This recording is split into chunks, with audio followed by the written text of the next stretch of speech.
who's trying to save your country. Please, you think that if you will speak very loudly about the war, you He's can... not speaking loudly. He's not speaking loudly. Your country's in big trouble. Can I Wait a answer? minute. No, Can you've I done a lot answer? of talking. Your country is in big trouble. I know. You're not I winning. know. You're not winning this.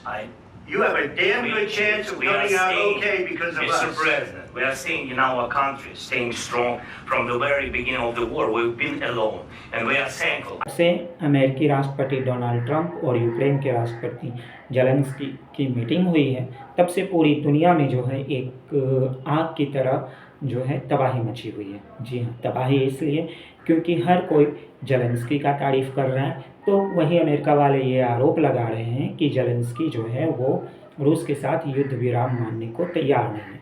लेकिन सच पूछिए तो दिल से पहली बार ऐसा आवाज़ आ रहा है कि यार 56 इंच का सीना इसे कहते हैं, क्योंकि अमेरिका के सामने में, अमेरिका प्रेस कॉन्फ्रेंस वाले के सामने में बैठकर अमेरिका राष्ट्रपति को मुंहतोड़ जवाब देने करके जेलेंस्की ने वाकई अपनी देश और अपने आत्मसम्मान की रक्षा की है। भले ही हथियारों के मामलों में यूक्रेन अमेरिका पर डिपेंडेंट हो, लेकिन ये बात तो साबित हो गई कि आत्मसम्मान और देश की बात होगी तो किसी भी शक्तिशाली देश के आगे समझौता नहीं होगा। और पहली बार मैं एक भारत होने के नाते ये कह रहा हूँ कि जब से हमारे देश में एनडीए कह लें या मोदी का कार्यकाल आता, तो मुझे लगा था कि हमारी विदेशी नीति शायद सबसे पावरफुल होती जा रही है। लेकिन जिस तरीके से मोदी जी के वहाँ रहते हुए हमारे लोगों को हथकड़ी में लाया गया और मोदी जी को मजबूर किया गया व्यापारिक तौर पे जो है एग्रीमेंट करने के लिए, उससे और जेलेंस्की का ये कन्वर्सेशन देख करके जो डोनाल्ड ट्रंप कितना भी मजबूत करे, उन्हें एहसान फरामोश दिखाए, पहली बार मुझे लग रहा है कि शायद इस मामले में, आंख दिखाने के मामले में मोदी से आगे निकल गए हैं जेलेंस्की।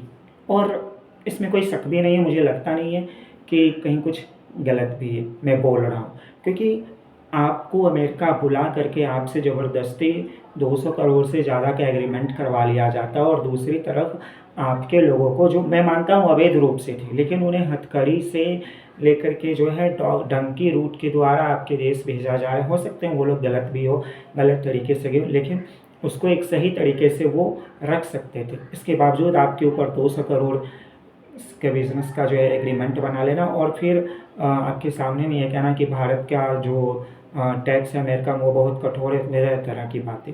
पर मोदी जी सुनते रहे। पहली बार ऐसा लगा कि उन्हें अमेरिका से डर लग रहा है, पता नहीं किस बात का, लेकिन जेलेंस्की एक भी नहीं सुनी इस अमेरिका की। वो जबकि वहाँ पे अमेरिकन प्रेस कॉन्फ्रेंस वाले थे, अमेरिका के उपराष्ट्रपति थे और डोनाल्ड ट्रंप थे। इसके बावजूद जेलेंस्की ने तगड़ा जवाब दिया और उन्हें कहा कि 2014 से लेकर के ना कि सिर्फ आप बल्कि ओबामा, जो बाइडेन से लेकर के अब तक रूस ने हमारे ऊपर कितना कब्जा कर लिया है, पर आपके मुंह से आवाज़ तक नहीं निकली। हाँ, आपने हमें जो हथियार दिए उसके लिए मैं आपका शुक्रिया अदा करता हूँ, लेकिन इस तरीके की बातें करके आप उनके प्रति नरम दिल दिखा रहे और मुझे नीचे दिखा रहे। और ये वाकई में भारत और रूस के रिश्ते को अगर मैं साइड कर दूँ तो कहीं ना कहीं डोनाल्ड ट्रंप को इस तरीके से जवाब देना ज़रूरी था, क्योंकि उन्हें लगता है कि उनकी दादागिरी से ये देश चल जाएगी और उनकी दादागिरी जो है वो पूरे दुनिया की पॉलिटिक्स पर हावी हो सकती है।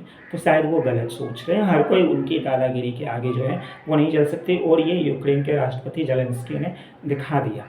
और मामले में हो सकते हैं वो भारत के बारे में कुछ भी सोचते हों, तो उनसे मैं इत्तेफाक नहीं रखता, लेकिन ऐसे राष्ट्रपति को इस तरीके का जवाब देना बिल्कुल ज़रूरी था। फिलहाल आप क्या सोचते हैं इस बहस में, गर्मागर्मी बहस में, हमें कमेंट करके ज़रूर बताइए। और खबरों के लिए देखते रहिए पब्लिक मीडिया। जय हिंद।